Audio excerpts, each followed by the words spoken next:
So let's come back to sales.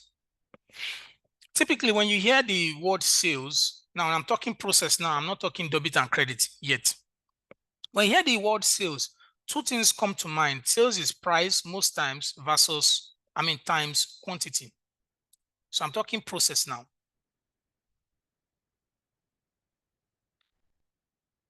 I'm talking process now. Sales is price times quantity. So the price of your good may be 30 naira per unit and you sold 290 units. That means your sales will be 30 times 290 is what your sales will be. But in practice, there is a process around going about price and going about quantity. Different companies have their different revenue model. Revenue model is how companies make money depending on the sector you find yourself. And it's also be interesting for you to join us from next week. We'll be talking about industries. We'll be talking about the oil and gas industry, fintech, and FMCG in our training starting next week. So it's going to be an interesting one. So sales, depending on the industry you find yourself, different ways for making money as long as it's legal. There are people who make money by selling the cover of bottled water. There are people who make money by selling the bottle itself. You will be surprised at things people make money from. And then you ask yourself, this is my 9 to 5. Should I not leave it and go and engage in other things? So there is a process behind price and quantity, depending on the industry you find yourself. What I've seen most times is that before price is set, certain commercial decisions or commercial analysis are done. Before you go ahead to say, I want to sell my commodity at 20 naira per unit, what was the thought process behind arriving at that 20 naira? You don't just come out to say, I want to sell it 50 naira. Remember something, there's something in business. For every item you churn out as your product, there is a cost associated with it, or there are costs associated with it. So that means when you are pricing, the cost structure is very, very important. So in businesses, you find them come up with the ones that know what they are doing on structured companies. I don't mean all. I've seen some companies that are not as structured. If you are a structured company and you are the finance professional in that company, you should have a commercial side to you that understands the business and how they make money. So maybe every week or at the beginning of every week, or as the case may be, you set price. There are different things that drive price. For example, in my industry, downstream, for example, the things that drive price in downstream Nigeria, FX rate is one of the things that drive price. So when the FX rate is going up, the prices of petrol, diesel, they also go up because most of those things are imported into Nigeria. And FX rate affects the value of those imports. So there are different things that affect price depending on the industry you find yourself. You think of those things along with the cost and you set a pricing tone ahead of the week or ahead of the day, depending on the process you have carved for your organization. Let me show you an example of a simple pricing template I prepared for this training. Remember, we are talking in practical terms. We are not engaging. I'm quite a practical person. I don't like too much theory discussion. So on the screen is a sample pricing template for a manufacturing company called XYZ Limited. This company, every week, they set the tone for their price. But before they set the tone for their price, they do some commercial analysis. This is the final output here, where they try to see if the price they are going to set is a viable price. If it's viable, it's green. If it's not viable, it's red. There are sometimes you may not be able to avoid the red position. Red position means that your sales price that you have set will likely be lower than your estimated cost. So it's a call that you should probably look at this price again. If you can increase it, if you are a price maker in your industry, you can increase it.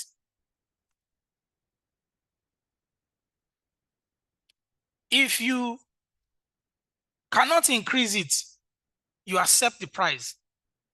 In my industry, downstream, even in the upstream, we don't make price in that industry, in that sector. It's the market that determines the price. It's not a monopoly that somebody sits and say, the price must be 20 naira today, therefore we will sell at 20 naira. You know, it's not that type of industry. But there are some industries like that that they have a significant control over their price. So if you have analyzed it, if you can still push the price upward, go ahead, push it up and have yourself a green position as far as product B is concerned. But if you can, maybe the profit you are going to generate from this other product will offset it. Then you can now start thinking of discontinuing product B if care is not taken. You can now start thinking of ways around how you will manage product B. Some months ago, I think, was it Unilever so that discontinued the product that they sell, that they said they will no longer be selling Joy, they will no longer be selling Omo and the likes. I don't know the name of the company. These are the type of analysis and thought process that go into that decision. On some week, when you perceive that the losses will be heavy, you will cut down on your production. That's another thought process that can go into quantity.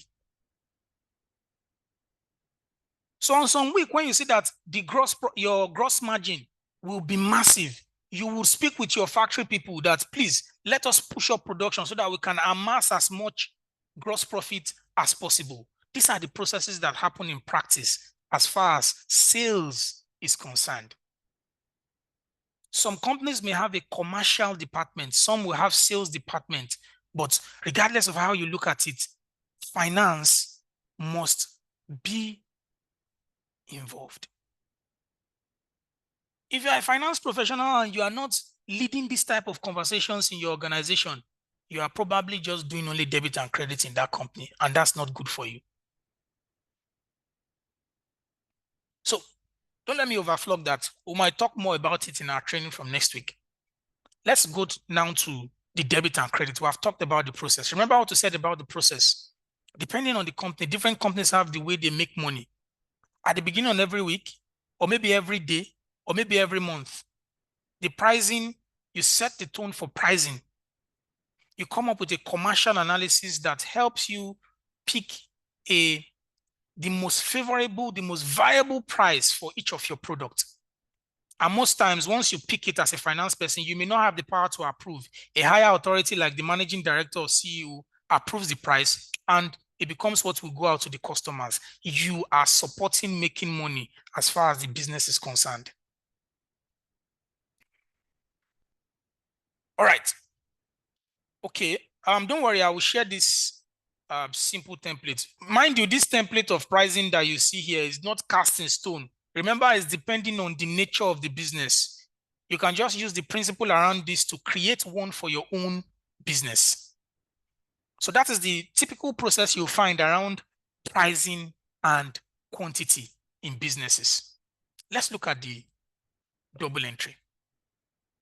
I'll pick an hypothetical company that sells, well, downstream again. Sorry, don't be angry. That sold AGO and see how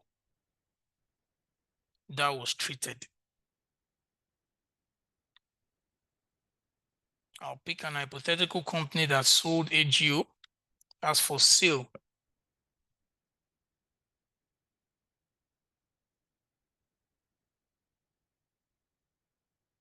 Just one. I will just pick one because we don't have more time. By 12:30, please, we will take a break. Don't worry, we'll take a break by 12:30, 15 minutes stretch break.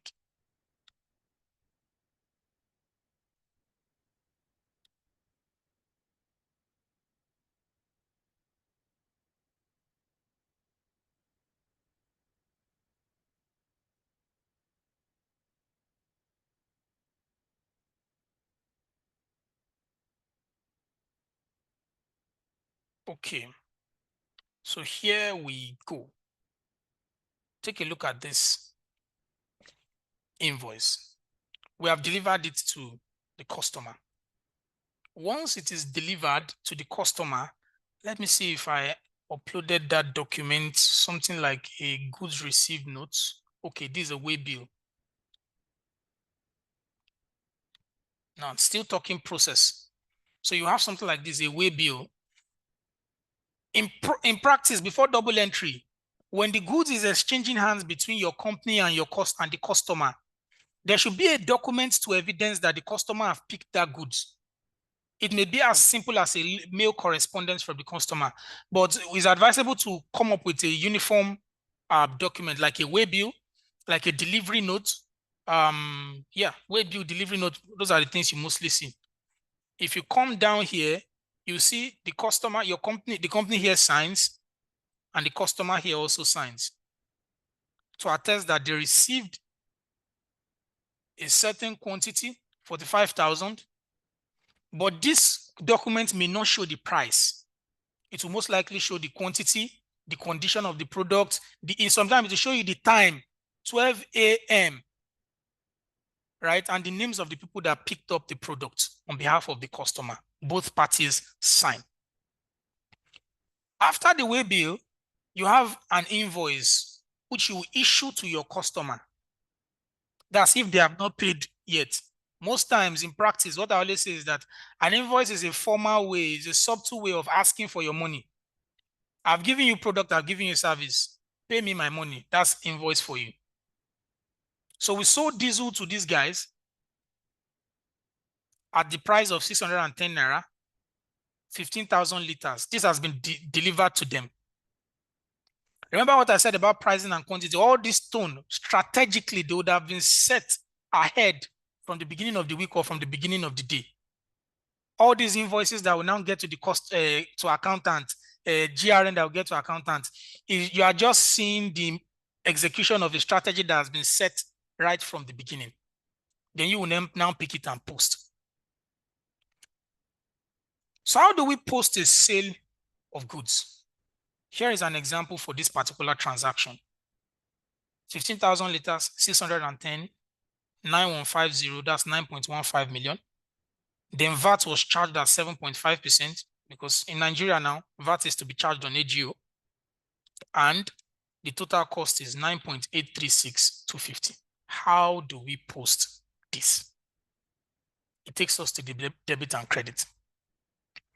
And the posting is to ask yourself, remember how we started this session? We said that when a transaction happens, there is a name given to the effect, either as asset, as liability, as income, or as expenses. There is a name.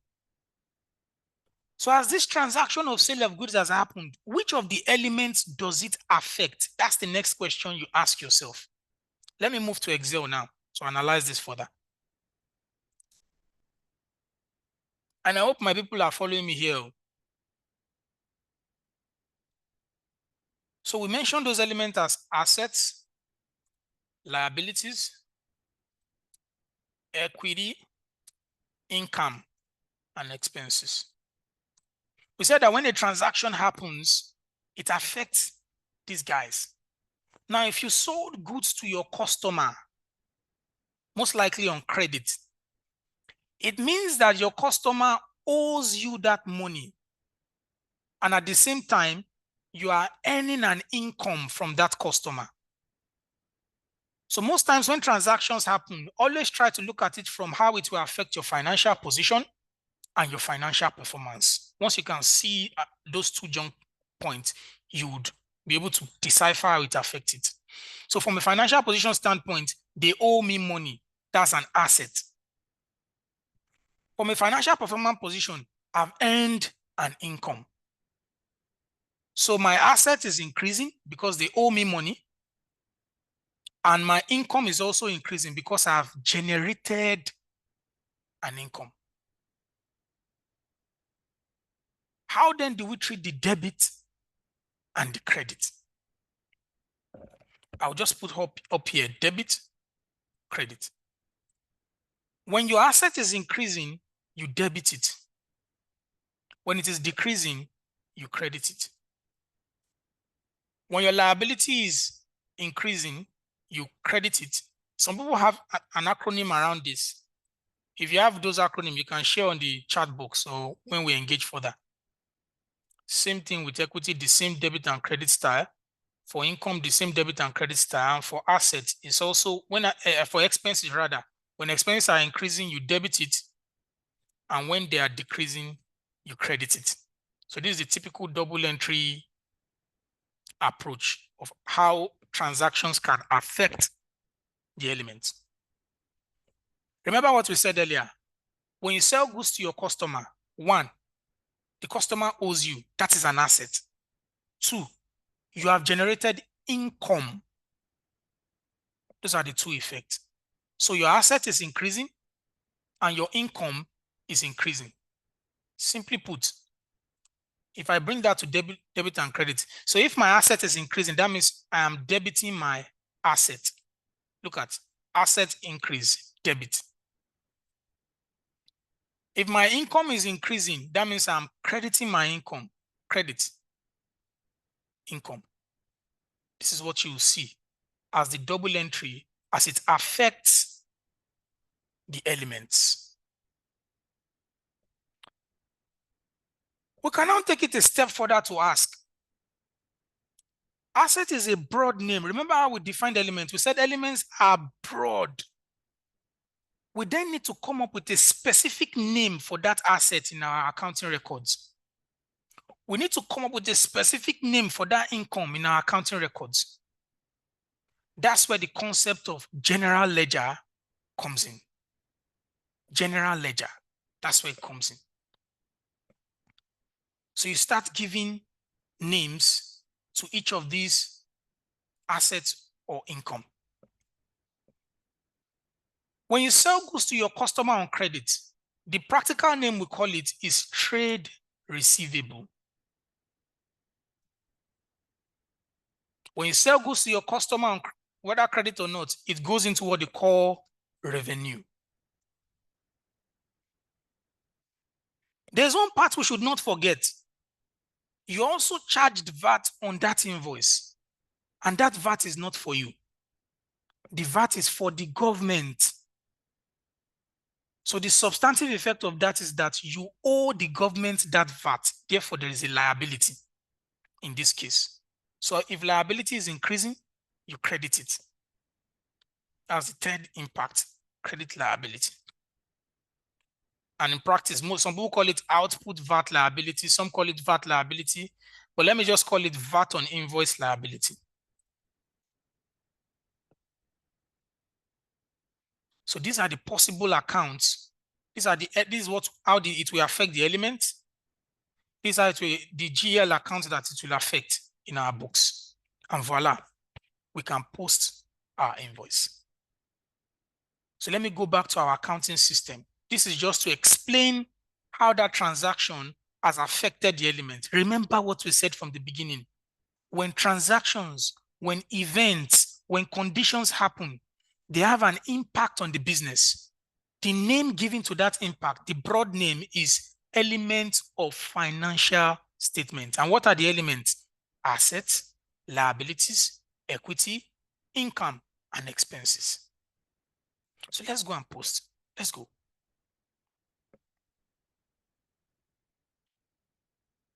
So in our accounting system, we have already prepared this down.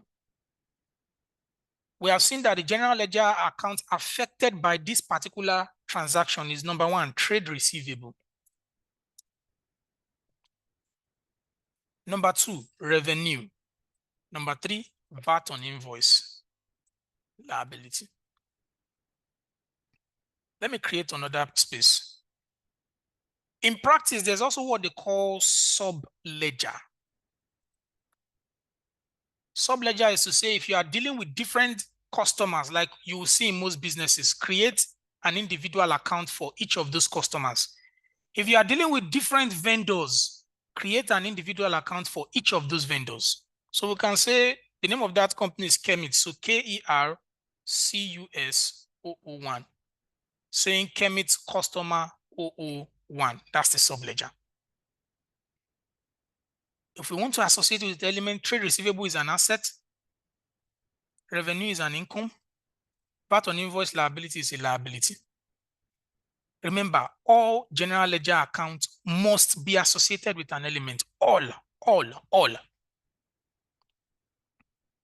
At the note 9 level, the notes on the note, you can refer to that particular item as trade receivable.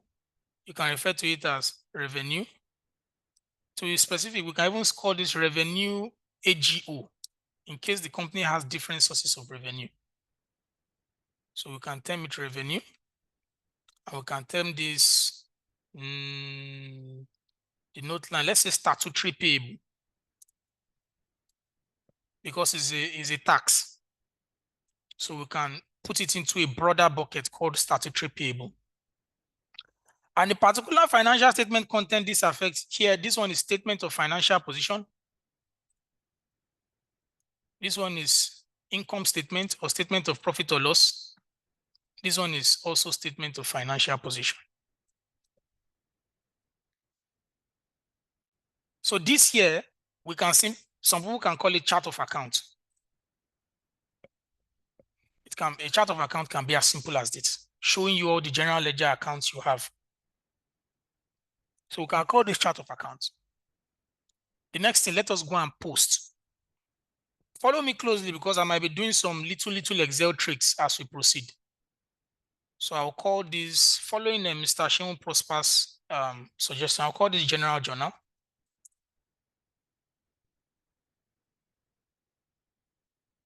Let me zoom in. Right. We can have date. We can have account. We can have description. We can have debit. We can have credit. In case we want to put any comment, we can put comment.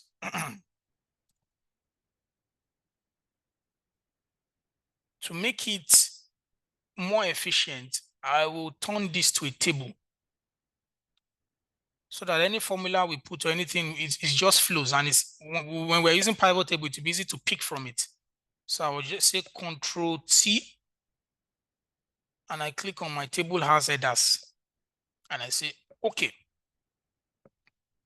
It gives it this color by itself. I can choose, I can come here to table design to change it to maybe this blue, to something more accounting yard like, a blue that is more accounting yard. Okay, this blue is not bad, it's fine.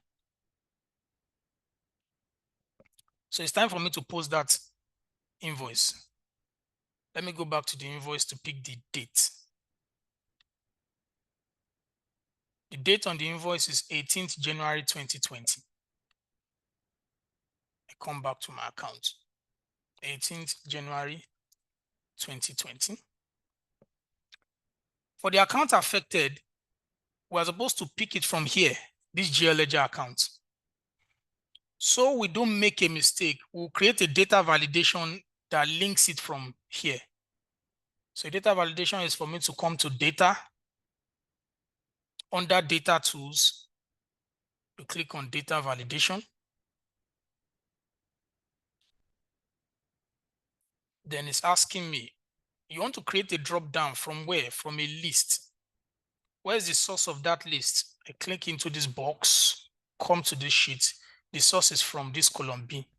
I will highlight the whole of column B and okay. So we have a drop down. If I click on this, you can see all those other items that are from this sheet. So that I don't write an account that does not exist in the chart of accounts. So this is allowing me play within what I have in my chart of accounts. For example, if I put KKKKKK here, it throws it back. It says you don't have this account, so it can't fly.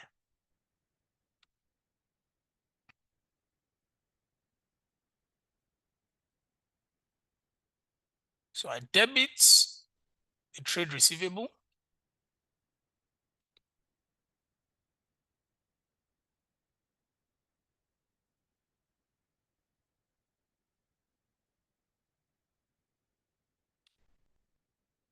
I debit the trade receivable. I've zoomed in. I hope we can all see. The description is sale of AGO to Kemit. The debit is the total amount that we're expecting from the customer. Let me go back to the invoice to see the value. That's 9,836,250.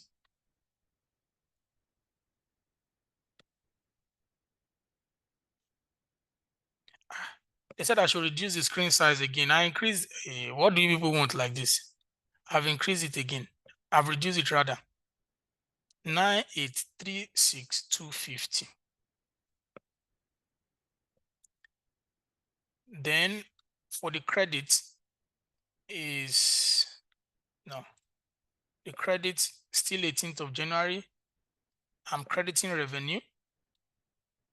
Sale of, let me check what I have here. 9150. That is our own money, excluding the VAT that will remit to the government.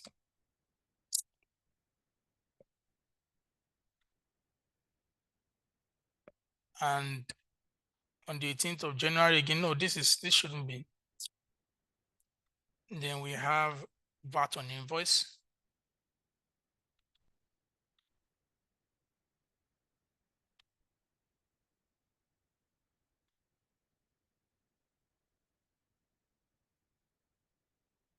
Which is 7.5% of that.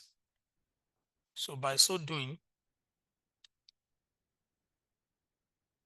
we have posted that particular transaction. I'll pause here and take questions. Ladies and gentlemen, question.